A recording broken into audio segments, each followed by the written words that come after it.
sería el miércoles? Sería el miércoles, creo. Sí, sí, es que eso también dependía. Lo que ocurre es que la profe Andrade no podía el miércoles. Entonces lo haría yo el miércoles y el jueves. ¿Ok? Ok, entonces, fisiología hepática, el hígado. Recuerden que, por cierto, el hígado, ¿no es cierto?, es de los órganos más grandes de nuestro cuerpo.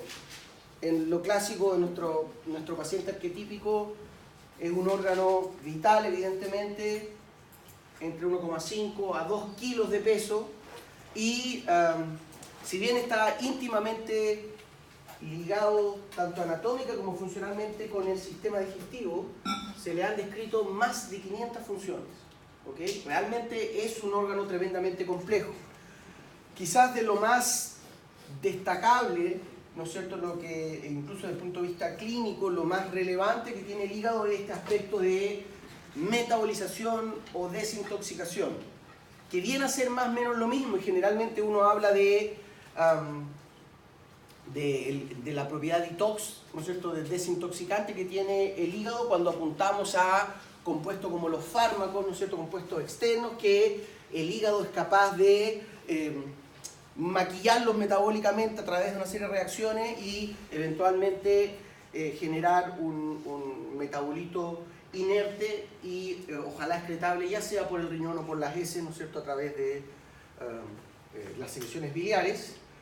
Y hablamos de metabolización cuando estamos hablando en general de compuestos orgánicos endógenos, pero que no por eso no pueden tener un potencial deleterio, dañino sobre el organismo. Y en particular nosotros tenemos dos metabolizaciones hepáticas que son tremendamente esenciales, que son la del amonio y la de la bilirrubina, que lo vamos a ver en un par de diagramas, ¿ya? Pero recuerden que algo habíamos mencionado de el amonio, ¿no es cierto?, que el amonio, el amoníaco, que difunde, que puede ser, ¿no es cierto?, neurotóxico. Lo mismo con la bilirrubina, que es un metabolito de la hemoglobina, que es tremendamente abundante. Tenemos literalmente millones de glóbulos rojos por centímetro cúbico de sangre, por lo tanto la cantidad de bilirrubina circulante, ya sea conjugada o no, es muy alta, también es liposoluble y al igual que el amoníaco, si se acumula en la grasa, ¿no es cierto?, en los tejidos grasos, no hay mayor problema, a excepción ciertamente del sistema nervioso. Por lo tanto, el proceso de metabolización incluye esa desintoxicación de estos compuestos ferrosos y nitrogenados, ¿ya? Por cierto, también está todo el componente de procesamiento de nutrientes. Por lejos, el más relevante es esta característica de amortiguar la glicemia, ¿no es cierto? La capacidad del hígado, recuerden, de almacenar glucosa como glicógeno es realmente sustantiva, ¿no es cierto? El ayuno que tenemos durante la noche, un sistema, ¿no es cierto?, biológico como un mamífero, 8 horas sin ingesta de alimentos, ¿no es cierto?, nos permite mantener la glicemia relativamente controlada, cortesía de este almacén hepático, por lo tanto es muy relevante. Y en esa función, ¿no es cierto?, de prevenir que nos quedemos cortos de nutrientes, también hay que considerar metabolización de proteínas, de lípidos, de todos los macronutrientes propiamente tal. Por lo tanto, es también una de las funciones relevantes del cuerpo. Y quizás la otra también que se enmarca dentro de las principales, a pesar que todas son esenciales, es en general lo que es producción de proteínas. Recuerden que tenemos muchas proteínas de origen hepático relevante, la albúmina, que es lejos la más abundante, que es la que determina la presión osmótica y por lo tanto determina el potencial de extravasación del agua de los vasos, los factores de coagulación, muchas proteínas del sistema inmune son del hígado y por lo tanto no es raro entonces que ante hipofunción hepática uno ve problemas hemorrágicos, edemas por hipoalbuminemia y problemas también inmunológicos en las defensas, ¿ya? Entonces realmente el hígado está cumpliendo, llama la atención, ¿no es cierto?, que en general los órganos están, si vemos riñón, vemos corazón, están bien abocados a funciones específicas. El riñón pareciera tener una característica mucho más ambigua, ¿no es cierto?, en el contexto que sus funciones son bien divergentes. En general todas son funciones que le demandan al hepatocito un montón de trabajo energético. Y bajo la lógica que hemos estado hablando, ¿no es cierto?, desde marzo, qué largo ha sido el año,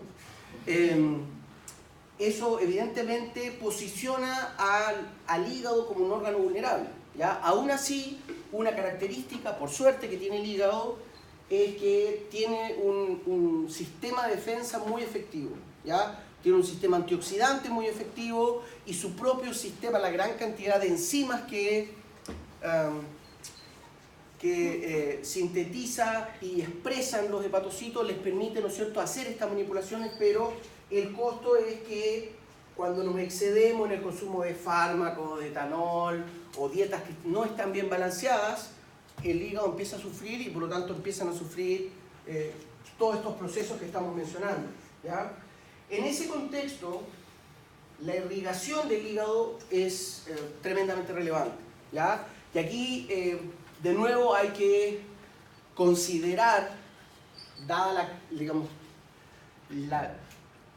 la importancia de las funciones hepáticas, una cosa cualitativa, también la cosa cuantitativa, la magnitud del hígado.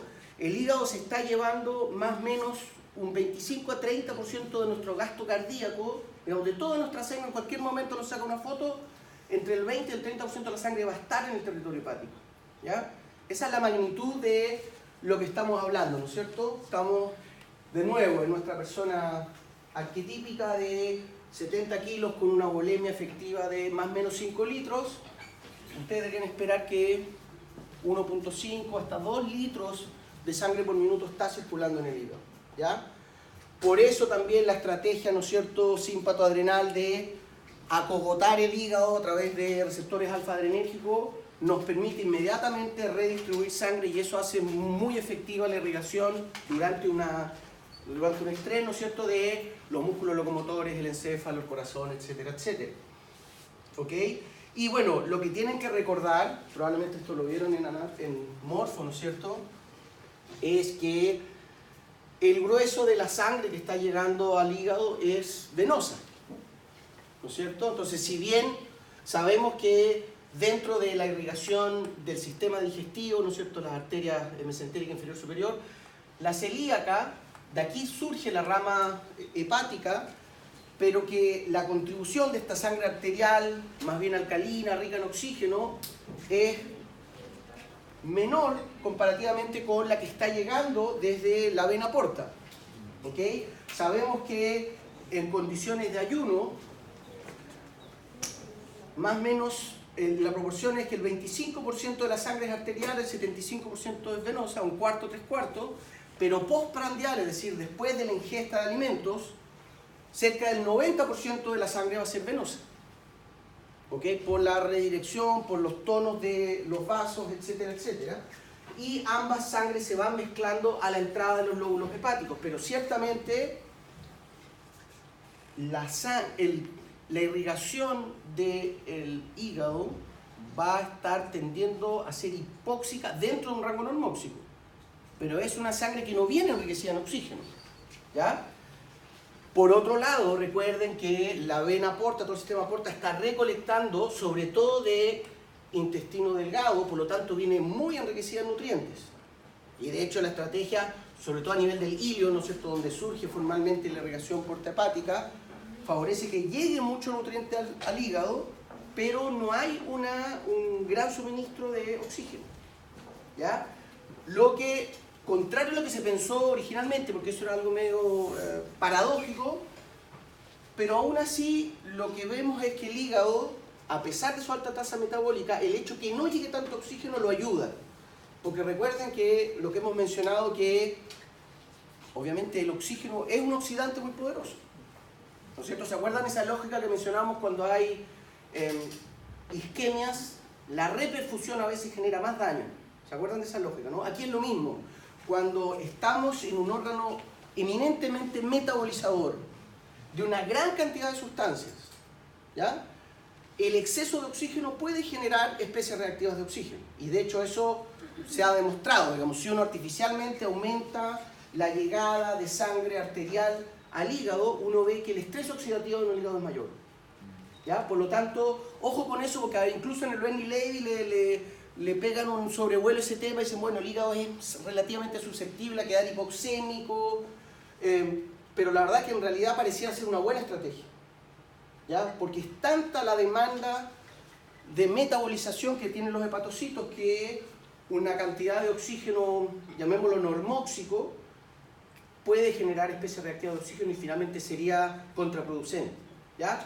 Pero aún así llama la atención esta idea, ¿no es cierto? Lo vamos a repasar cuando hagamos los cierres globales, pero recuerden que si bien la vena porta es importante, también tiene musculatura lisa, por lo tanto está sujeta a cierta regulación autonómica, pero el grueso de la regulación va a ir ciertamente por el lado de las arterias.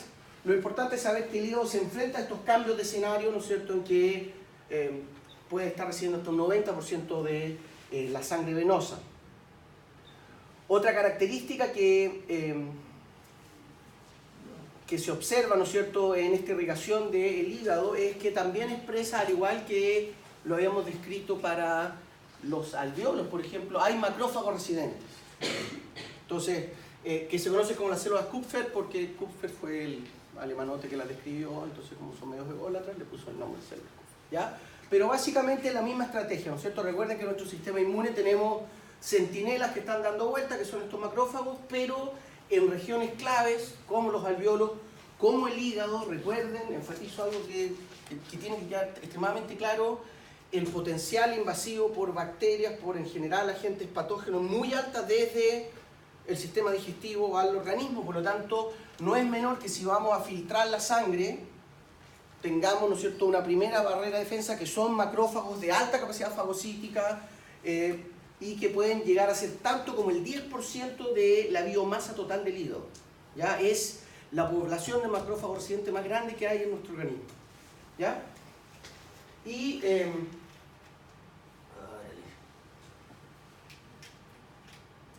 lo otro entonces es enfatizar esta idea que si bien desde el punto de vista del suministro de oxígeno no pareciera ser mayor problema que llegue más sangre venosa que arterial, lo que sí nos posiciona en un tema más complicado es la poca presión de entrada, de perfusión del hígado, ¿ya? Porque recuerde, la vena porta, ¿no es cierto?, ya es una vena que viene recogiendo un montón de sangre, ya venimos en la vuelta hacia el corazón derecho, y las presiones pueden ser tan bajas como 10 milímetros de mercurio, ¿ya? Y de nuevo, sobre todo en esta sangre que viene muy rica en proteínas, en nutrientes, la presión oncótica es un poco mayor que lo habitual, ¿sí? Eso lo ven, ¿no es cierto? Es decir, si las presiones oncóticas están en el rango de 10, 20 milímetros de mercurio, dado que están llegando una gran cantidad de, llamémoslo, solutos a la sangre, aquí, o sea, hay mayor presión oncótica. Y como viene con poca presión hidrostática, estamos con una hemodinámica bastante neutra, que dependiendo si estamos más bien en ayuno, en alarma o postprandial, puede haber una tendencia a, ¿no es cierto?, a esta tendencia centrífuga a perder el agua o que sea centrípeta y absorber. Entonces la hemodinámica que hay en el hígado es relativamente importante, y de ahí de nuevo lo que yo les mencionaba, ¿no es cierto?, que la estimulación alfa-adrenérgica impacta marcadamente la perfusión del hígado. ¿Ya? Entonces recuerden siempre que cuando estemos hablando de las respuestas simpatoadrenales hacia el hígado, la ascendencia simpática, que es mucho más relevante que la parasimpática, y es dual. Los receptores beta que están presentes en los hepatocitos básicamente van a promover todo el fenómeno de glucogenólisis, ¿no es cierto?, todo lo que es la respuesta hiperglicemiante, ¿sí? Y los alfa básicamente es la vasoconstricción, ¿ya? Entonces, en la estrategia de la respuesta simpatoadrenal, en el hígado tienen que recordar que por un lado está la estrategia de poner la glucosa a disposición en el plasma, y eso es beta, ¿ok? Y la estrategia de redireccionar la sangre, cuando estamos hablando de un 30% del total de nuestra sangre, eso es alfa. Entonces, por ejemplo, cuando hay pacientes que parece que fue pregunta, pacientes que están ocupando propanolol. ¿Se acuerdan lo que hace el propanolol? Beta bloqueador, ¿no es cierto? El clásico beta bloqueador. Entonces, uno lo puede ocupar como antihipertensivo porque evidentemente disminuye la fuerza contráctil del corazón y bombea menos presión arterial. Entonces, muy común, porque además se metaboliza bien en el hígado, etcétera, etcétera. Pero un paciente con propanolol tiene una respuesta simpatoadrenal disminuida. ¿Ok? En el caso del hígado, evidentemente, hipotecamos la capacidad de aumentar la glicemia, pero no hipotecamos ¿no es cierto?, disminuir la irrigación porque eso es eminentemente alfa.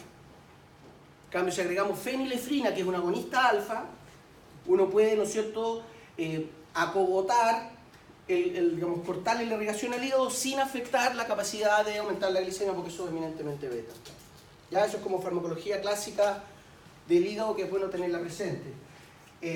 Cuando hay, por ejemplo, pacientes que tienen hígado graso, cirrosis hepática, etcétera, etcétera, se ve afectada la respuesta beta, porque esa es la respuesta inherentemente hepática, porque están los hepatocitos, son ellos los que están almacenando el glucógeno. En cambio, la respuesta alfa es en la vasculatura. Por lo tanto, cuando hay daño hepático, la respuesta simpática se ve mermada, la beta, no la alfa. ¿Me entiendes lo que digo, no?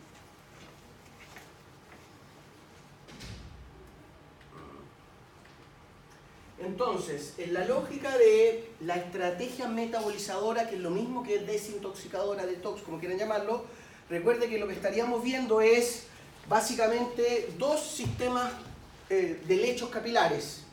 El habitual, en este esquema está muy, ¿no es cierto? Aquí, imagínense que está el intestino, el duodeno. Esto podría ser el análogo a la figurita que hacíamos ayer de las microvellosidades, ¿no es cierto?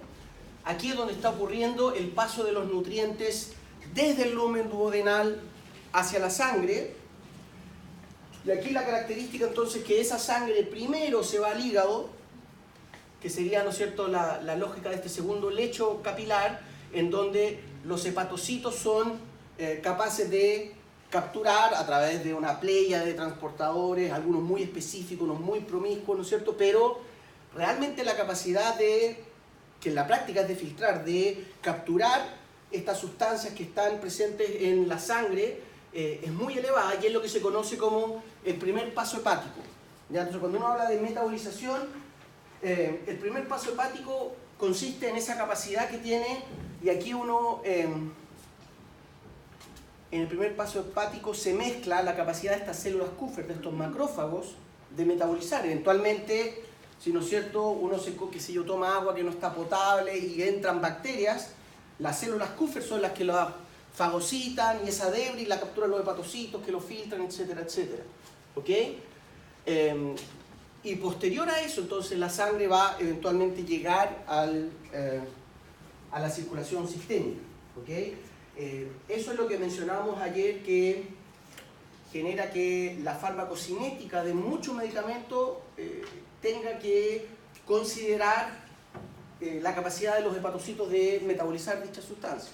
¿Ya? Entonces, por ejemplo, esto creo que lo mencioné ayer, ¿no es cierto? Eso que hay, por ejemplo, el enalapril, que es un clásico inhibidor de la enzima convertidora de angiotensina, es de los típicos antihipertensivos que se ocupan. Formalmente es el profármaco, porque sabemos que el consumo oral del enalapril, ¿no es cierto?, pasa por este primer paso hepático y que lo que hacen los hepatocitos, que tienen una gran cantidad de esterasas, esterifican la sustancia y la transforman en el principio activo. Entonces el enalapril formalmente no es el fármaco que genera la inhibición de la enzima, sino que es su derivado no esterificado. ¿Ok? En contraposición hay otros como el captopril, que sí es el principio activo, no se precisa que pase por el hígado, y de hecho en realidad la historia es al revés. Cuando lo empezaron a diseñar se dieron cuenta que el captopril no sufría no se rompían sus enlaces ésteres en el hígado, y por lo tanto, ¿no es cierto?, lo que se requiere es que entre inmediatamente al sistema y ese se administra de manera sublingual, porque necesitamos que entre al sistema circulatorio directamente. ¿Ya? Pero de nuevo, recuerden que esta lógica de la metabolización es muy buena en cuanto a una barrera, ¿no es cierto?, de susceptibilidad a invasión de patógenos, de intoxicación, pero también desde el punto de vista farmacológico hay consideraciones relevantes que tenemos que hacer en términos de la vida media de las dosis terapéuticas de los fármacos. ¿Okay? En particular, lo que se sabe, por ejemplo, probablemente en anestesiología esto lo van a ver con harto detalle, pero muchos anestésicos, la gran mayoría de los anestésicos que se ocupan, los anestésicos generales, no los locales, a excepción de los volátiles como el alotano o el isoflorano, lo que generan es una tremenda caída de el flujo sanguíneo hepático. Esto es flujo sanguíneo hepático, por cierto, ¿ya? Y generan, de hecho, una pequeña hipercapnia local, ¿no es cierto? Porque si ya tenemos que en el hígado la sangre es preeminentemente venosa, son células que tienen un metabolismo exigido y además están con un flujo enlentecido, lo que vemos es que se empieza a acumular el CO2. Por lo tanto, hay acidificaciones locales. ¿Ok? Perdón. ¿Eso favorece el intercambio? ¿Favorece el intercambio de sustancias que se hagan En general, el intercambio de sustancias, ¿tú te refieres a la capacidad de la metabolización? Se sabe que es sensible a la acidez, al pH intracelular del hepatocito, pero en la práctica estos niveles de hipercapnia van a afectar más al vaso propiamente tal, por lo tanto la cinética de la metabolización que al hígado. El hígado, recuerden algo que mencionamos ayer medio al voleo, que creo que lo vamos a mencionar ahora también, el hígado tiene una protección antioxidante muy fuerte porque tiene la defensa inherente de cualquier célula que son el ácido ascórbico, el NADH, etc. Pero además produce mucho glutatión, que de hecho produce glutatión para todo el organismo. Pero evidentemente son las células que producen glutatión, por lo tanto tienen una protección antioxidante bastante elevada y eso les confiere mucha resistencia a algunos estrés como podría ser la acidificación. ¿Okay? Pero lo que sí sabemos es que, y eso cobra relevancia, que algo que va a cobrar más relevancia para ustedes desde el punto de vista clínico, porque cuando hay pacientes con disfunción hepática, por hígado graso, lo que sea, anestesias generales de larga duración afectan las cinéticas de metabolización, porque se va enlenteciendo el flujo hacia el hígado y por lo tanto la metabolización es distinta. Y ahí en la práctica, ¿no es cierto?, muchas veces lo que se hace es que cuando se dan las mezclas anestésicas, se amortigua, se fija el CO2 y uno le hace respirar al paciente una mezcla de aire que tiene 5% de CO2 en la mezcla de aire y eso estabiliza la presión arterial de CO2 en más o menos 40 milímetros de mercurio, que es lo clásico. Eso, 40 milímetros de mercurio es el equivalente a los 23 miliequivalentes litros de ion bicarbonato. Entonces estabilizan el pH en 7,4. Por eso es algo que es muy habitual, que ustedes lo van a ver si es que no lo han visto ya, pero recuerden que en el aire que inspiramos no hay CO2. ¿No es cierto? El CO2 viene de nosotros. El aire, en la práctica, 80% nitrógeno, 20% oxígeno y el resto son trazas. ¿Ok? Pero muchas veces cuando uno tiene pacientes, y sobre todo cuando hay pacientes con problemas hepáticos, ¿no es cierto?, uno les da a respirar en la mezcla anestésica con 5% de CO2 para estabilizar los niveles de CO2 y no se generen hipercapnias, etcétera, etcétera. ¿Ya? Lo que está detrás de eso es que sabemos que la hipercapnia genera una gran caída en el flujo de la sangre venosa que viene llegando al hígado. ¿Okay? Entonces se hace importante mantenerla relativamente constante. ¿Ya? Eso desde el punto de vista fisiológico cobra cierta relevancia porque el mismo hecho, a ver, quizás me estoy aclarando también, pero por ejemplo, los anestésicos, parte del efecto sedante es, ¿no es cierto?, generar una hipercapnia. ¿Okay? Generar la caída en el flujo hepático que va a generar que se acumule el CO2. Y ese mismo CO2 genera una mayor caída del flujo. Es doble. Esa es la lógica. Entonces, por ejemplo, un barbitúrico genera una caída del flujo hepático, eso genera que se empiece a acumular el CO2 y el mismo CO2 genera una mayor caída. ¿Ya? Es dual ese efecto. ¿Okay? ¿Y cuál es la lógica de darle CO2? Es que no vaya oscilando. ¿ya? Que no vaya generándose rebote. Es decir, si tú, por ejemplo, el paciente, no sé, con intervención, que sea un bypass, que puede ser tranquilamente una operación si se complica de 2 horas, si está, que sea con penapentobarbitona, tú puedes ver que efectivamente el flujo sanguíneo hepático cae mucho y se empieza a acumular el CO2. En cambio, si tú lo perfundes con una mezcla de CO2 estable, esas variaciones quedan apantalladas en esa presión. ¿Sí? De nuevo, ahí hay que tener consideraciones renales, porque el riñón también, ¿no es cierto?, va a reabsorber el bicarbonato, etcétera, etcétera. Pero eso tiene esa relevancia clínica y también tiene cierta lógica desde el punto de vista fisiológico, porque, de nuevo, recuerden cuando está en una situación de estrés, que, ¿no es cierto?, la respuesta simpática, vamos a pegarle, ¿no es cierto?, una vasoconstricción a las arteriolas y eso nos va a favorecer redistribuir la sangre, y además el mismo CO2 que se genera en estas respuestas de estrés también colabora con disminuir el flujo portal. ¿Sí? Y de hecho la regulación del flujo sanguíneo hepático es bastante exquisita, ¿ya?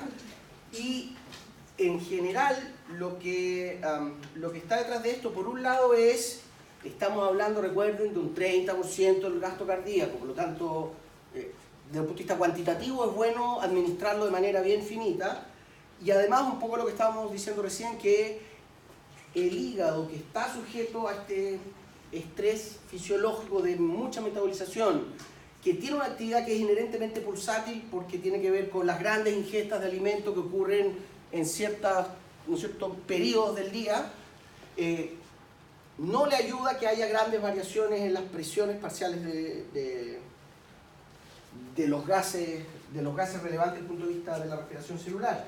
Por lo tanto, se hace necesario que haya regulación de ese flujo, ¿ya? Entonces, cuando vemos la regulación del flujo sanguíneo hepático, por si aparece alguna pregunta por ahí, etcétera, hay una regulación intrínseca que es la clásica que hemos visto, ¿no es cierto?, en estas dinámicas vasculares.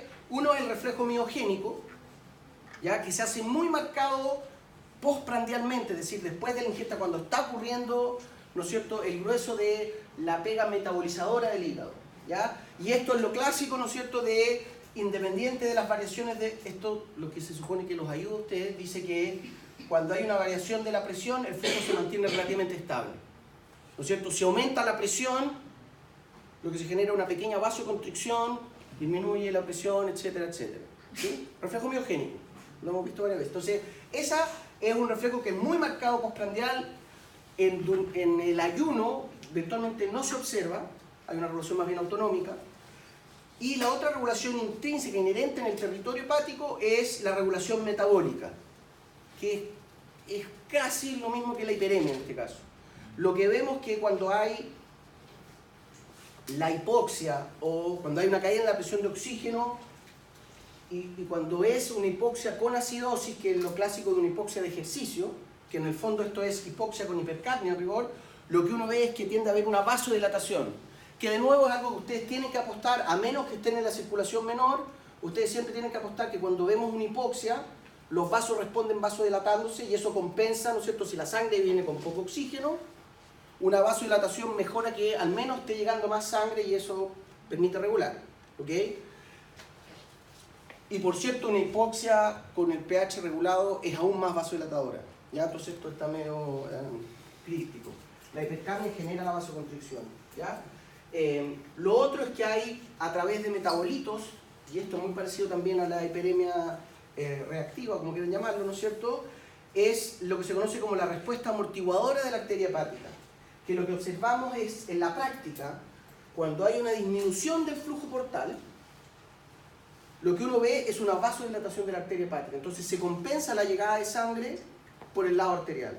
Entonces, de nuevo, esto se ve más marcado en los ayunos, ¿no es cierto? Cuando no hay ingesta de comida, ¿se acuerdan que mencionamos, por ejemplo, que en el territorio duodenal se secreta el péptido vasointestinal que dilata, que favorece, ¿no es cierto?, la irrigación, el flujo?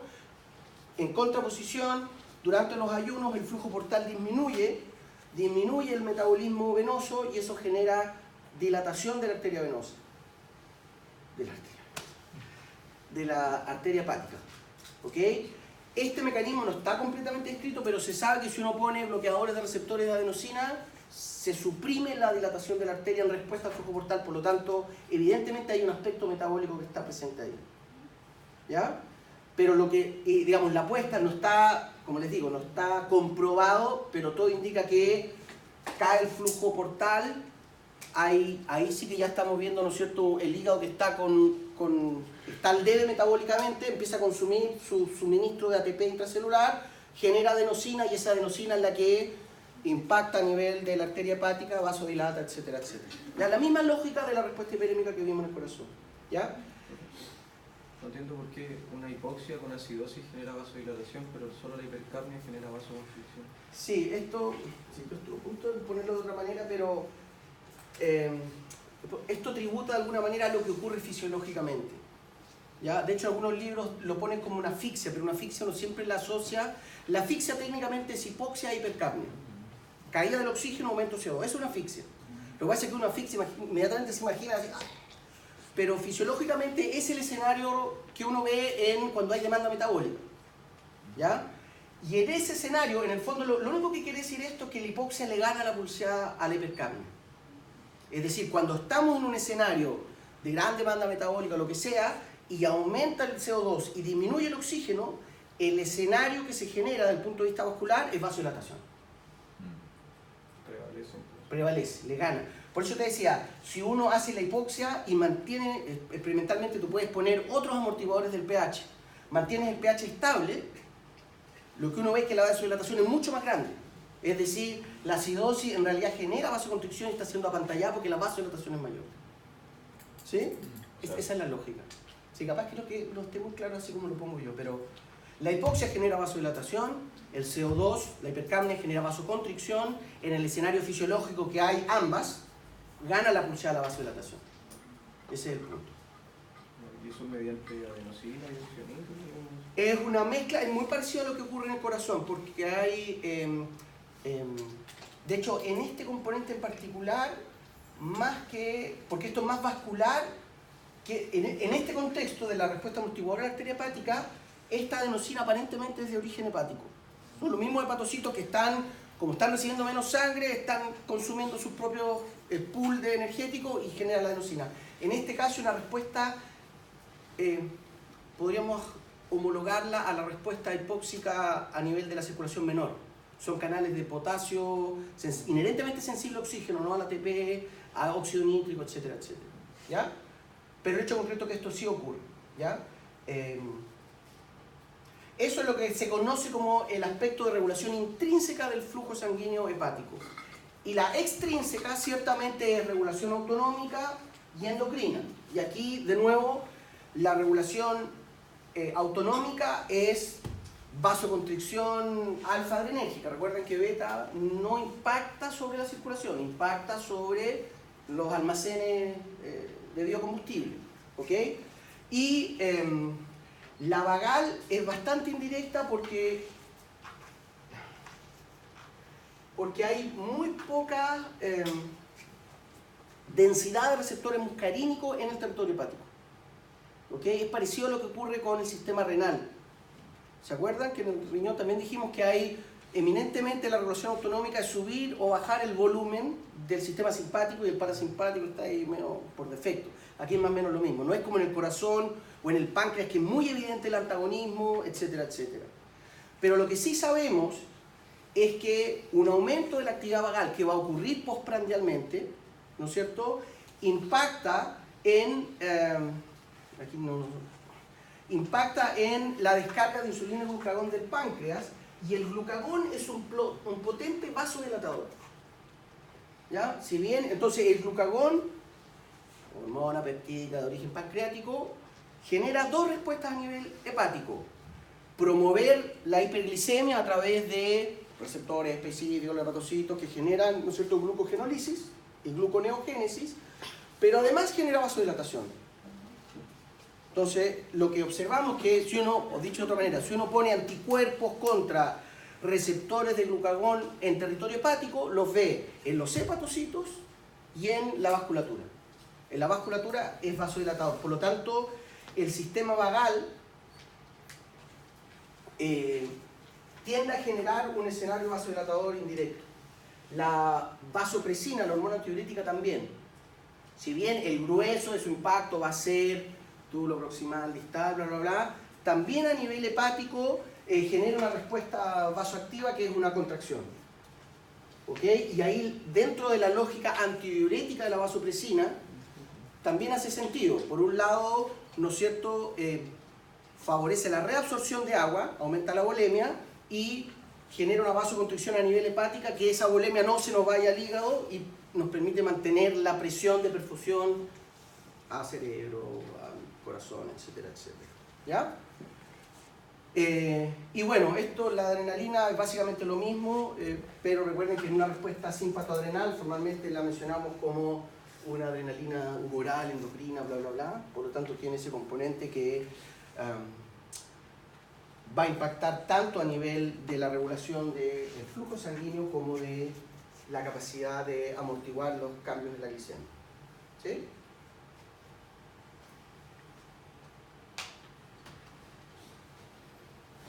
Bueno, y cuando hablamos de la unidad funcional del hígado, recuerden que esta cosa la vi en el morfo, ¿no? Sí, ¿no es cierto? Pero esta estructura que es, ¿no es cierto?, es como un examen, parece casi un anillo de enceno, que es el lóbulo hepático propiamente tal. Y aquí quizás la estructura importante es lo que se conoce como la tríada portal, ¿se acuerdan? ¿No es cierto? Que viene, aquí viene, ¿no es cierto?, la vena portal, y vemos, ¿no es cierto?, las vénulas, las arterias, y viene, ¿no es cierto?, el mismo conducto biliar. Y aquí recuerden entonces que el grueso de la sangre que entra al lóbulo hepático propiamente tal es venosa, pero también entra sangre arterial. Y aquí la lógica, ¿no es cierto?, es que sabemos que están estos sinusoides que van a ir recolectando la sangre, ¿no es cierto?, que eventualmente va por la vena central. Pero aquí es donde está la capacidad de los hepatocitos de capturar las sustancias y verterlas aquí se ve un poco mejor, no está muy escrito, en otras figuras se va a mostrar mejor, pero imagínense, estos hepatocitos acá están literalmente capturando sustancias que vienen por la sangre y las vierten eventualmente a los ductos biliares, y a través de los ductos biliares se excretan por la heces, se metabolizan, etcétera, etcétera. ¿Sí? En este contexto, los aspectos importantes, estos son los trofeos que me permiten a mí que no se me queden cosas en el tintero, que lo que uno observa es que tanto estas vénulas como estas arteriolas presentan endotelios fenestrados, es decir, altamente permeable a macromoléculas. Y eso favorece mucho el movimiento de los macrófagos, estas células de Kupffer. Ya, de nuevo, recuerden que aquí estamos con un potencial de infección tremendamente alto. Por lo tanto, se hace relevante que el tránsito de estos macrófagos sea permisivo, ¿ya? Y lo que observamos es que efectivamente estos endotelios son tremendamente fenestrados y eso favorece muchísimo el fácil tránsito de estas células. ¿Okay? Y lo otro, como ya vamos a ver, es esta idea que los hepatocitos expresan una gran cantidad de transportadores. ¿Ya? Ahora, respecto a la función metabólica del hígado, viéndolo por nutrientes, ¿no es cierto?, respecto a los carbohidratos, bueno, no sé si vale la pena rediscutirlo, pero recuerden que ahí quizás es una de sus principales funciones, ¿no es cierto?, uno formalmente no puede separar el páncreas endocrino del hígado, que es el blanco de insulina, el blanco de glucagón, porque realmente la capacidad que tienen los hepatocitos de generar las reservas de glucógeno o glicógeno, como quieran decirlo, es tremenda, ¿ya? Y ahí, de nuevo, cuando hay patologías asociadas al hígado, es aquí donde se empiezan a generar cetoderivados y succinatos cetoácidos que empiezan a generar daño en el hígado, ¿ya? Por eso, de nuevo, este problema que tenemos en nuestra vida moderna, que estamos consumiendo tanta glucosa, por un lado hay un problema calórico, pero por un problema netamente de la glucosa. Es más peligrosa la glucosa que la caloría, por decirlo así. Porque la glucosa genera mucho estrés oxidativo, ¿ya? Pero bueno, pasé la historia corta, recuerden esta lógica, ¿no es cierto?, que en el contexto de la metabolización de la glucosa, el hígado va a cumplir este papel esencial. En la metabolización de los lípidos, recuerden que hay un empalme muy importante en esa metabolización con la formación del ácido acético, el glicerol, etcétera, etcétera. ¿Ya? Y en particular desde el punto de vista más bien clínico, cuando uno empieza a ver problemas a nivel hepático con la vejez, un problema que no es mayor es que la estrategia de metabolizar los lípidos es oxidación. Y ahí lo que se genera es peroxidación de lípidos, que también puede ser un escenario eventualmente complejo, ¿ya? Porque así como la oxidación genera estrés oxidativo, la peroxidación de los lípidos también genera sustancias tóxicas que dañan a los propios hepatocitos, ¿ya? Pero en general recuerden que está muy empalmado mucho. La función hepática determina la trigliceridemia, ¿no es cierto? Recuerden que muchas veces en esta convergencia metabólica que está ocurriendo dentro del hígado, una hipertrigliceridemia se puede dar por un exceso en el consumo que es un clásico error, se da por el exceso de consumo de azúcar, no de lípidos. Si uno consume muchos lípidos, finalmente en el hígado uno empieza a transformarlo en triglicéridos y eventualmente eso genera un aumento de los triglicéridos. ¿Ya? Entonces muchas veces pasa el típico error, esto no se lo escuché a un médico internista, entonces que llegaba un paciente y le decía, pero ¿cómo tengo los triglicéridos tan altos si yo ya no estoy comiendo grasa, como pura azúcar? Es el nutriente más peligroso, ¿ok? Por la oxidación y por el aspecto calórico. ¿Ya? Entonces, por eso se los marco, porque desde el punto de vista de potencial daño, la oxidación de los ácidos grasos puede ser relevante. Lo otro que en el manejo de los ácidos grasos circulantes, ¿no es cierto?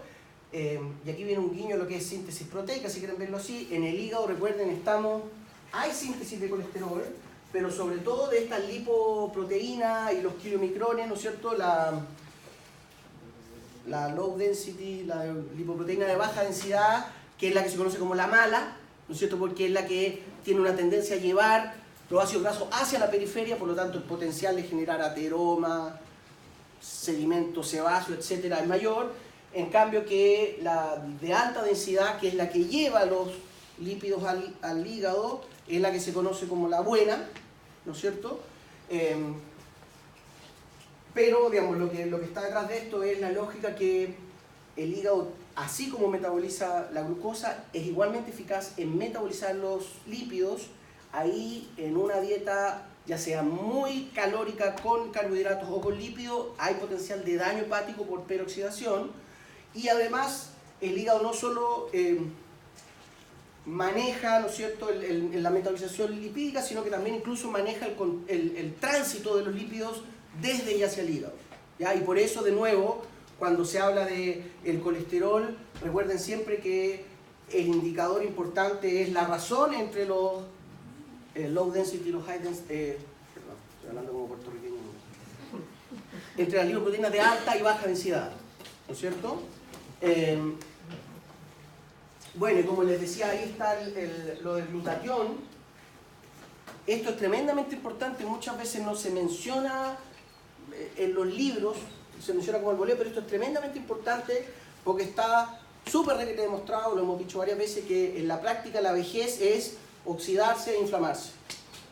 ¿Ok? Por lo tanto, la producción del glutatión, que es inherentemente hepática, algo se produce en la musculatura esquelética, pero la verdad que aquí lo que está ocurriendo es, el glutatión, recuerden que es glutamato, cisteína y glicina, 3 aminoácidos muy abundantes, ¿ok?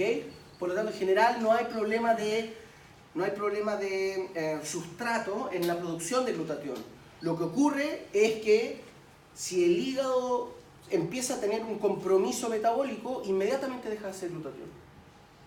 Eso se ha visto en la intoxicación con paracetamol, un clásico, ¿no es cierto? En la metabolización del paracetamol, el acetaminofeno, ahí la dosis hepatotóxica se sabe que es más o menos 5 gramos al día. Que uno dice, bueno, es bastante, pero todos sabemos que el paracetamol hay gente que lo consume con cuchara, ¿ok? O sea, realmente puede generar daño hepático, no un daño hepático permanente, pero si uno tiene una sobredosis de paracetamol, inmediatamente impacta en la producción de glutatión. Entonces hay una mayor exposición a estrés oxidativo. Primero en el hígado y después a nivel sistémico. ¿Ya? Pero esa es algo que está cobrando mucha relevancia, porque está bastante bien caracterizado que cuando empieza el daño hepático, así como mencionamos que cuando el endotelio empieza a dañarse deja de producir el óxido nítrico, bajo esa misma lógica, los hepatocitos cuando están estresados, que se van época de fiestas patrias, tomando, comiendo grasas, tomando esas cosas, el pipeño con helado, ¿cómo se llama esa cosa? El terremoto, es espantoso. Ustedes saben que en el metabolismo hepático, en general los alcoholes son muy calóricos, ¿sí? Y el hígado, el sistema en general, privilegia ocupar las calorías de los alcoholes. Entonces, si uno está en un asado, que se toma, qué sé yo, 3 cervezas, 4 copitas de vino, la piscolita, y además se come 3 choripanes, 2 prietipán, un pedazo de carne, básicamente con el alcohol que uno consume, que puede ser con 2 copas de vino, uno tiene calorías suficientes para mantenerse un par de horas, todo el resto es energía de sobra. ¿Ok? Y lo que sabemos es que en esos escenarios en que el hígado empieza a metabolizar sustratos energéticos que no son ocupados, que se van a almacenar finalmente, deja producir glutatión. Entonces un escenario, uno se empieza a poner en un escenario súper vulnerable para el hígado porque empieza a comer en exceso y tomar en exceso, y el hígado responde produciendo menos de su propia defensa. ¿Se fijan? Entonces es un escenario bastante vulnerable para el hígado de manera crónica. No es que no tomo más porque mi hígado, no, la dosis se veneno, ¿sí? Por otro lado, en el hígado está muy demostrado que hidratarse y tomar agua mejora la función hepática. Que incluso hay una propuesta que no es tirar pelo, que es por clearance de sustancias, ¿ya? Pero también se ha demostrado que, y se han hecho experimentos con universitarios voluntarios, que por supuesto es fácil encontrar el grupo de bebedores habituales, etcétera, etcétera. No es tan fácil ubicar el grupo control. Pero si uno se hidrata y uno regularmente toma 1,5 litros, 2 litros de agua, el hígado recupera función rápidamente. ¿Ok? Y lo que está detrás de eso, de nuevo, esto no es tan fácil que la evidencia sea sustantiva, pero es que finalmente eso ayuda a diluir, a disolver, y recuerden que el agua también es un sustrato de las reacciones. ¿Ok? Dígame. ¿Es el caso contrario cuando tomo demasiado agua? Es que cuando uno toma demasiado agua, el mayor impacto tiene que ver con que tú puedes incluso, ¿te acuerdas que lo mencionamos? Puedes ponerte hasta hiponatrémico. Porque finalmente la estrategia va a ser botar, si consumo mucha agua, excreto más agua por la orina, inhibiendo la reabsorción de sodio. Entonces hay escenarios, esto típico, que no saber que la dosis del veneno, como el agua es buena, tomarse 8 litros de agua al día y finalmente uno termina hiponatrémico. Pero a nivel del hígado no genera mayor problema. Ahora, respecto al procesamiento proteico, otro, ¿no es cierto?, de los grandes macronutrientes, lo que hay que recordar es que cuando hablamos, ¿no es cierto?, en esa clasificación de los aminoácidos esenciales y no esenciales, todos los aminoácidos no esenciales se producen en el hígado. ¿Ok? Es decir, el hígado tiene esta capacidad de generar aminoácidos y es básicamente manipular proteínas que están ingresando, y estos aminoácidos expresan transaminasas o aminotransferasas, lo mismo, pero básicamente los hepatocitos expresan en su citoplasma una gran cantidad de estas proteínas. Entonces básicamente lo que hacen, una de las clásicas, ¿no es cierto?, es el glutamato, el piruvato, todo esto el cetoglutarato son compuestos muy abundantes propios del metabolismo celular. ¿Ok? Entonces una transaminasa puede literalmente, ¿no es cierto?, como su nombre lo sugiere, sacarle el grupo aminoglutamato, se lo pone al piruvato y lo transforma en alanina y se genera alfa-cetoglutarato, pero si está corto de glutamato, hace la reacción inversa. Y lo que hace es, si hay alanina disponible, la transaminación ocurre hacia el alfa-cetoglutarato y forma el glutamato. Esto es un ejemplo de la gran cantidad de transaminasas que hay para virtualmente todos los aminoácidos no esenciales. ¿Ok? Pero es es un proceso esencial en la formación de la gran cantidad de proteínas de origen hepático. Ya recuerden que la producción de albúmina en el hígado es tremenda, y por lo tanto estos procesos de transaminación le dan mucha versatilidad al hígado para generar precisamente proteínas, ¿ok? Independiente que a veces en la dieta estemos medio cortos de algunos aminoácidos, etc. Y por otro lado, también en los procesos de cuando hay, ¿no es cierto?, precisamente en estos escenarios pro-hiperglicemiantes, cuando estamos en el ayuno, ¿no es cierto?, y decimos que desde el hígado se va a generar primero la glucogenólisis y después gluconeogénesis. En la gluconeogénesis también lo que vemos es que hay rápidamente, ¿no es cierto?, desaminaciones y podemos empezar a formar carbohidratos inmediatamente. ¿Ok? O por ejemplo, la desaminación de la alanina, del glutamato nos va a generar alfa-cetoglutarato que inmediatamente se empalma con la metabolización y va a generar glucosa, etcétera, etcétera. ¿Ya? Y en general entonces los procesos de transaminación es una de las funciones principales del hígado desde el punto de vista proteico, tanto así, probablemente algunos de ustedes lo saben, que se ocupa como un indicador de viabilidad hepática los niveles de transaminasas, ¿no es cierto? Y de hecho cuando hay daño hepático es tanto el nivel, tanta la expresión de estas enzimas, que cuando hay daño hepático aumentan las transaminasas en la sangre. ¿Ok? Y chequen, si quieren véanlo, pregunten, ¿no es cierto? Pero evaluar los niveles de transaminasa, ya hay transaminasas súper específicas, etcétera, es un indicador de función hepática. Pero cuando uno quiere evaluar función hepática ve la albuminemia, la transaminasa, los niveles de glutatión, y ahí uno empieza a hacerse un panorama más o menos asertivo de si el hígado está operando bien. Pero es realmente un proceso muy masivo, está constantemente ocurriendo y permite, ¿no es cierto?, producir, bueno, esta esquemita no se nota nada, pero aquí están gran parte de las proteínas. La albúmina representa la mitad de todas las proteínas que produce el hígado, pero inmunoglobulina, fibrinógeno, todos los factores de coagulación, la gran mayoría son de origen hepático, ¿ok? Y la otra gran estrategia de metabolización de aminoácidos y de potencial manejo anabólico de proteínas son las deaminaciones, ¿ok? Estas son deaminaciones oxidativas, por lo tanto también posicionan al hígado en un escenario dañino para él por estrés oxidativo, ¿ya? Pero esto es, en el fondo, es casi la misma estrategia, pero es volarle el grupo amino, no transportárselo a otro sustrato. Es como, por ejemplo, la glutaminasa en el riñón. ¿Se acuerdan cuando hablamos de la glutamina, la glutaminasa, que queda el amonio dando vuelta, el atrapamiento del amonio, bla, bla, bla? Esa es una deaminación, ¿ok? Que el riesgo que hay es precisamente... Estoy medio ciego. ¿Dice ahí o no? Aquí está. ¿No es cierto? Es precisamente la generación de amoníaco, ¿no es cierto? Este balance amoníaco-amonio, pero también para el hígado, por ejemplo, cuando nos empezamos a envejecer y si hay indicios de estrés hepático, en general es bueno disminuir el consumo de proteínas porque minimiza el estrés oxidativo dentro del hígado, ¿ok?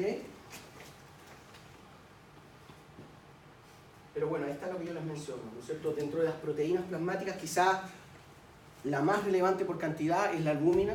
Recuerden lo que hemos mencionado, es tanta la cantidad, 300 miligramos por litro, que va a definir la presión oncótica, ¿ok? Y por eso yo les mencionaba que cuando hay hipofunción hepática, es habitual ver edemas, que los pacientes están edematosos, que tienen los tobillos hinchados, los brazos hinchados, porque literalmente al caer la presión oncótica, se pierden el agua, ¿ok? Entonces es cuando uno ve, por ejemplo, pacientes edematosos, les piden el examen de sangre y ven que están con hipoalbuminemia, uno inmediatamente sospecha que eso es falla hepática, ¿ok? Y cuando hay falla hepática también es normal ver sangramientos, ¿ok? Cuando hay, por ejemplo, ayer que hablábamos de las hemorragias gastrointestinales, una de las primeras cosas que evalúan es cómo está la función hepática, porque evidentemente si además hay disfunción hepática, va a haber una mala coagulación.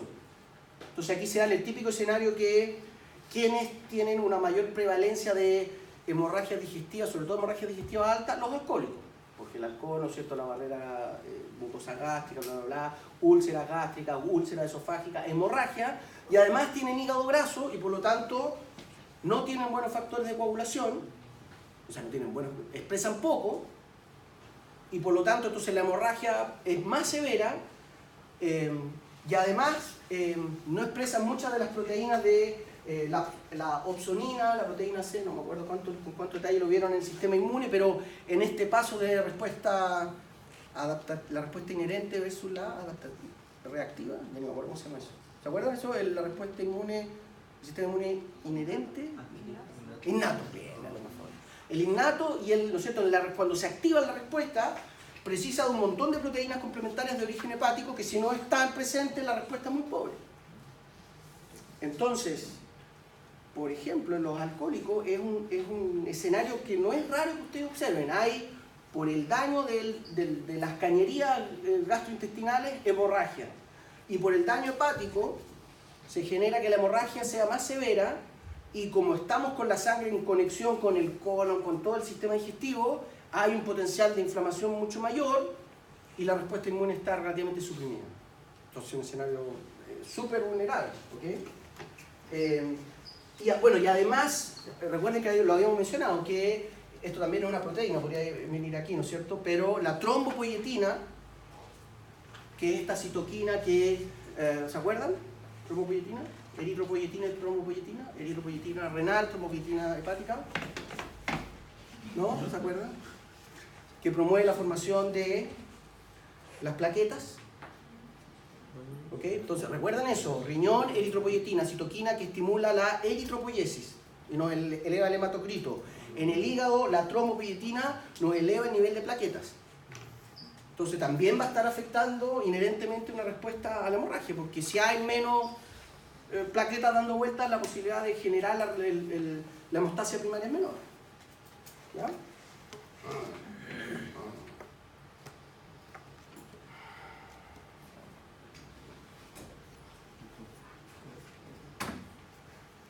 Manejo hepático del amoníaco, ciclotaurina, bla, bla, bla.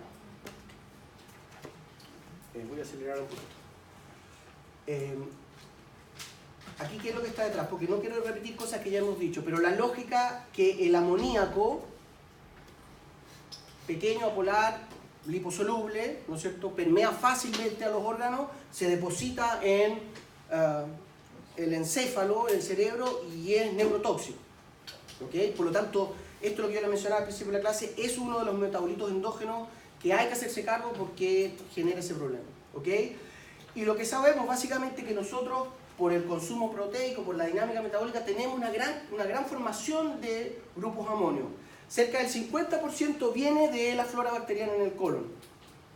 ¿Okay? Que recuerden que tenemos bacterias bien sui generis que tienen unos metabolismos medio sulfatados y ahí se genera una gran cantidad de amonio, más o menos la mitad. ¿Okay? Y casi la otra mitad viene del riñón. Glutaminasa, ¿se acuerdan? Y esto del atrapamiento del amonio, todo ese mambo que hablamos que ocurre en el riñón, eso da cuenta de más o menos de casi la otra mitad. Hay otros procesos que tienen que ver con eritrocitos, da lo mismo. Pero entre el metabolismo colónico, la flora bacteriana y el riñón se genera el grueso del amonio circulante, del amoníaco. El amonio está atrapado porque tiene una carga positiva. ¿Ok? Y para hacer la historia corta, lo que sabemos, ¿no es cierto?, que cuando está difundiendo, por ejemplo, desde tanto del colon como desde el riñón, cuando pasa por el hígado tiene la capacidad de transformar el amoníaco en urea, o urea, nunca se conoce. ¿Okay? Y la urea es inerte, también es apolar y pequeñita, pero es inerte y se excreta fácilmente por la orina. Ahí es su nombre. ¿Okay? Y en esa estrategia, ¿no es cierto?, lo que observamos es que en condiciones de un hígado sano, el hígado es capaz de manipular, metabolizar, si quieren verlo así, cerca del 80-90% del amonio en urea y por lo tanto la podemos excretar fácilmente. ¿Ya? Pero de nuevo, cuando hay un exceso de amoníaco, eso eventualmente puede generar problemas. Lo más prevalente es que al revés, cuando haya daño hepático, y de nuevo eso se da en, por ejemplo, en el alcoholismo, todos han escuchado hablar del delirium tremens. ¿Sí, no? El delirium tremens es una cosa habitual que uno ve en alcohólico duro, ¿no es cierto?, que pelan el cable, literalmente, y parecen esquizofrénicos, parecen psicóticos, porque no están completamente intoxicados con amonio, y eso es un hígado graso, hipofuncional, incapaz de manipular estas grandes cantidades de amoníaco que están presentes, no las convierte en urea, y el amoníaco va al territorio encefálico y daña la neurona. Y los pacientes literalmente deliran, tienen alucinaciones, hablan solos, parecen estar en un episodio psicótico. ¿Ok? Y eso es lo que se conoce como encefalopatía hepática, porque se genera por disfunción en el hígado. ¿Ok? Digamos, eso nos grafica que efectivamente la acumulación de estos grupos, ¿no es cierto?, que son muy abundantes, es potencialmente tóxica. ¿Ya? Profesor, una consulta. Dígame. A esta hipofunción hepática, ¿cómo responde la circulación? ¿Le aumenta la circulación al hígado? No, esa es una buena pregunta porque precisamente ocurre lo contrario.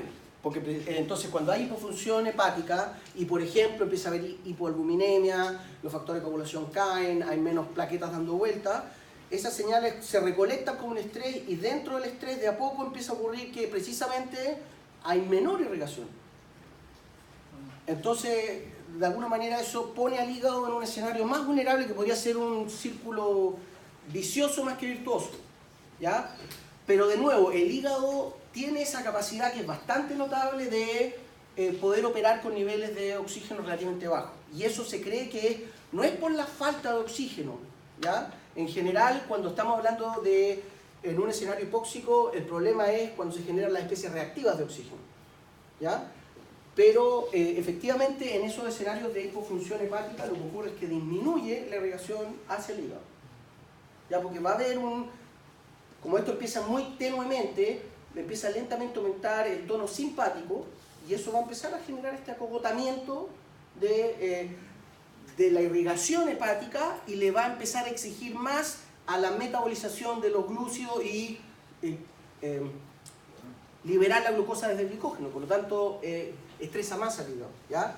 Y por eso se hace tan importante que el hígado tenga sus niveles de ascórbico, de glutatión, porque realmente finalmente uno casi no entiende cómo el hígado resiste Profe, ¿y se puede administrar glutatión exógeno? Sí, se puede, no es tan efectivo. O sea, en términos de administrar antioxidantes es más efectiva el ácido ascórbico o algunos flavonoides que hay, no me acuerdo los nombres, los que están en los arándanos, en general en los berries, ¿ya? Pero sí, el glutatión, lo que pasa es que el glutatión también se degrada rápidamente en el glutamato, la cisteína y todo, pero efectivamente uno puede elevar los niveles de glutatión por consumo, ¿ya? Pero más efectivo el ácido ascórbico no se controla, ¿ya? El otro gran proceso metabólico endógeno relevante es el de la bilirrubina, que es la misma lógica. La bilirrubina, hematoidina, es un derivado del grupo M de los grupos M que son tremendamente abundantes porque se expresan en los eritrocitos. ¿Ok? ¿Y qué es lo que sabemos? Que el grupo M propiamente tal, con el hierro F3 creo, es liposoluble, atraviesa la barrera hematoencefálica y sus metabolitos también lo son. Entonces, en general, ¿qué es lo que sabemos? Que hay, ¿no es cierto?, un recambio de eritrocitos, ¿no es cierto?, vive más o menos 120 días, lo clásico, y en general, a nivel sistémico, los macrófagos centinelas se hacen cargo de esa pega, es decir, ven debris o eritrocitos que ya vienen medio cañeteando, los fagocitan y los macrófagos expresan la hemoxigenasa y transforman el grupo M rápidamente en biliverdina, que es también un compuesto liposoluble, al igual que la bilirrubina, pero mucho menos tóxico. ¿Ok? Y a su vez, la biliverdina se reduce a bilirrubina. Hay otra enzima, se reduce de manera espontánea, pero hay una enzima que acelera ese proceso que creativamente se conoce como biliverdina reductasa. ¿Ok? Y la bilirrubina, en general el macrófago la suelta y por lo tanto los niveles de bilirrubina circulantes pueden llegar a ser, por ahí lo debo haber escrito también, pueden, al igual que el amoníaco, pueden atravesar la barrera hematoencefálica y por acumulación generar neurotoxicidad. ¿Ya?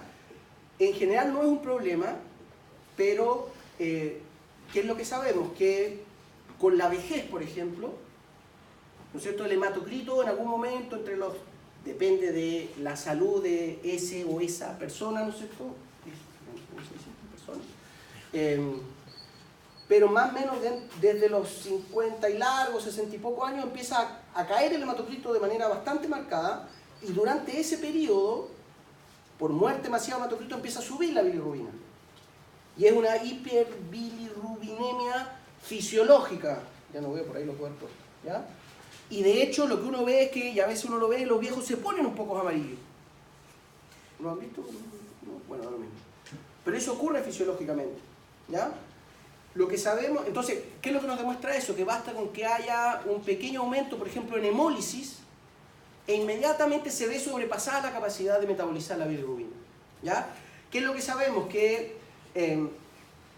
la bilirrubina circulante, ¿no es cierto?, rápidamente acomplejada con la albúmina, nuestro clásico mecanismo de transporte de sustancias liposolubles, que es lo que se conoce como la bilirrubina no conjugada.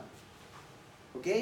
En general, en el hígado, lo voy a decir al tiro porque lo voy a mencionar después, pero la estrategia metabólica del hígado, de hecho esto lo hemos mencionado antes, ¿no es cierto?, es sustancias liposolubles, transformarlas en hidrosolubles.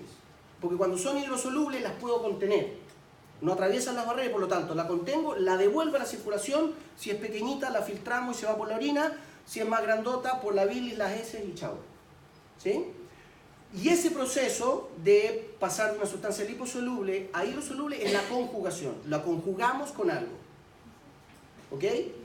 Entonces cuando hablamos, esto ¿por qué lo quiero precisar? Porque a veces en algunos libros, creo que en el Guyton está así, dice que la albúmina, que la bilirrubina se conjuga con la albúmina. Porque la albúmina la atrapa, es la función de la albúmina, ¿no es cierto?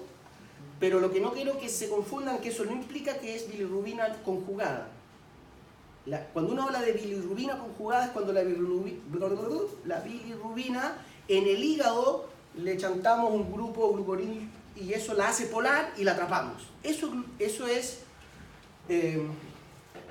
bilirrubina conjugada, no cuando está con la albúmina. Cuando está con la albúmina es todavía liposoluble y por lo tanto todavía es potencialmente dañina. Entonces, ¿a qué es lo que voy? Tenemos mucha albúmina, por suerte, podemos amortiguar y tenemos una bilirrubina relativamente elevada, pero se empina por ahí por el miligramo por decilitro, que es bastante. Pero eso no conjugada, y recuerden que la característica de la albúmina es que tiene baja afinidad.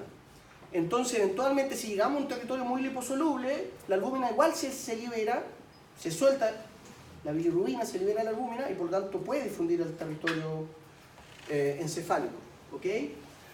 Lo que sabemos en la práctica entonces que la bilirrubina, a través de la albúmina, en algún momento llega al hígado, el hígado la conjuga y ahí la podemos excretar. ¿Ok? Y esa conjugación es muy específica, es una UDP, gluconiltransferasa, filo, es una enzima específica que hace una reacción de atrapamiento, si quieren verlo así, y una característica que tiene esta enzima es que es un sistema enzimático que madura tardíamente. ¿Ok? Por lo tanto, si no han madurado, y esto pasa en lo que, porque estoy posicionando en un escenario que ustedes probablemente van a ver, ¿no es cierto?, es que algunos infantes recién nacidos todavía no han expresado el sistema glucorintransferasa, por lo tanto andan con exceso de bilirrubina y eso les da una tonalidad amarilla, que es la ictericia, que se conoce como ictericia neonatal fisiológica. Entonces, claro, sobre todo una madre Nobel, o un padre Nobel también le llega con la guagua, doctor, mi guagua está amarilla. Entonces el doctor así le dice, no se preocupe, déle una semana. ¿Ok? Y eventualmente se pasa porque es maduración del sistema. ¿Ya? Dígame. ¿Y qué tienen que ver ahí los rayos ultravioletas? ¿Que por eso se ponen en el juego? Es que a veces, tú lo dices como tratamiento. ¿Sí? Aparentemente, no estoy muy seguro, pero aparentemente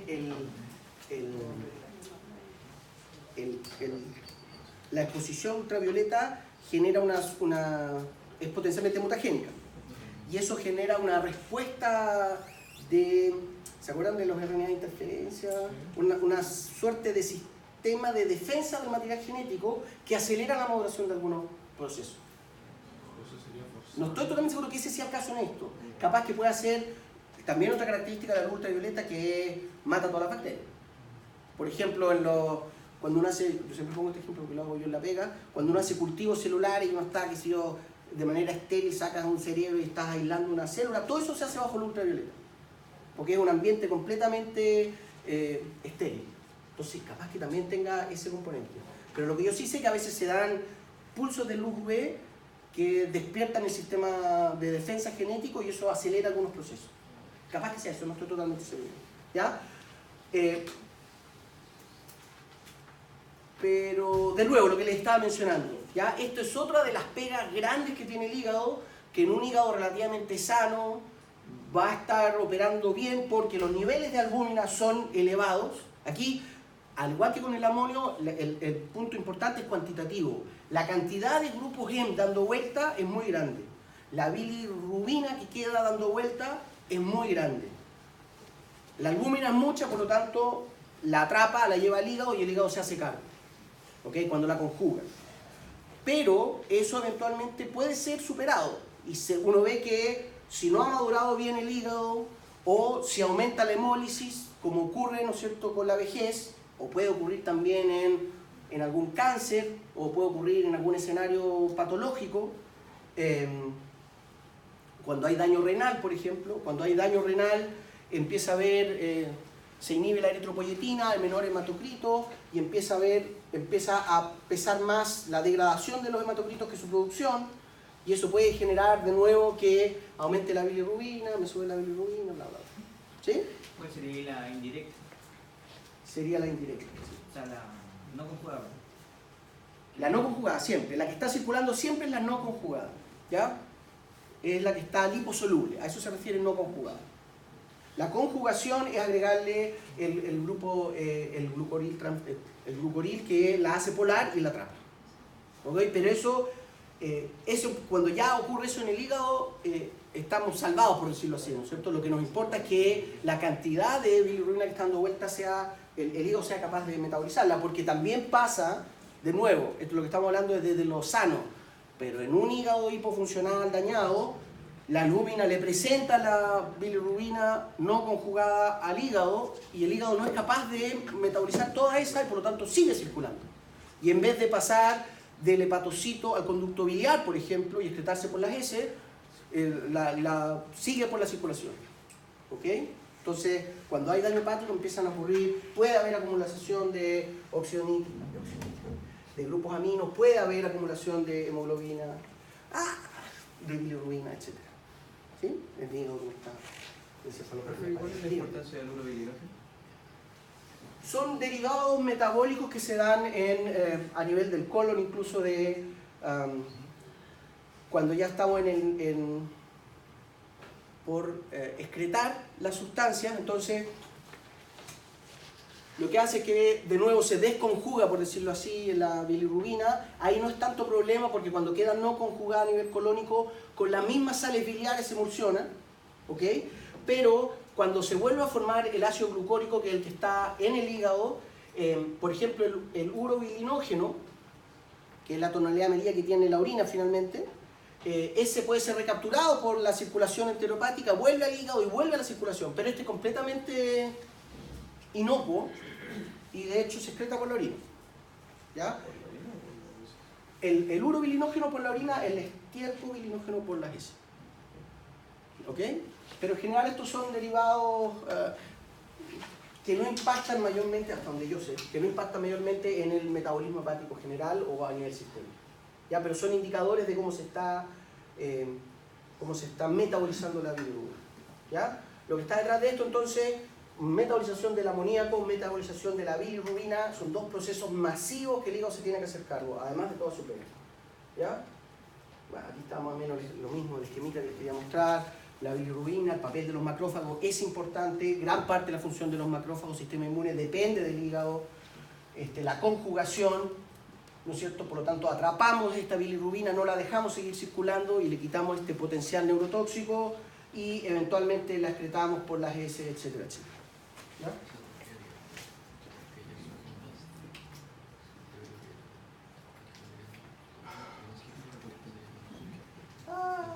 ¿Pero terminamos la tía?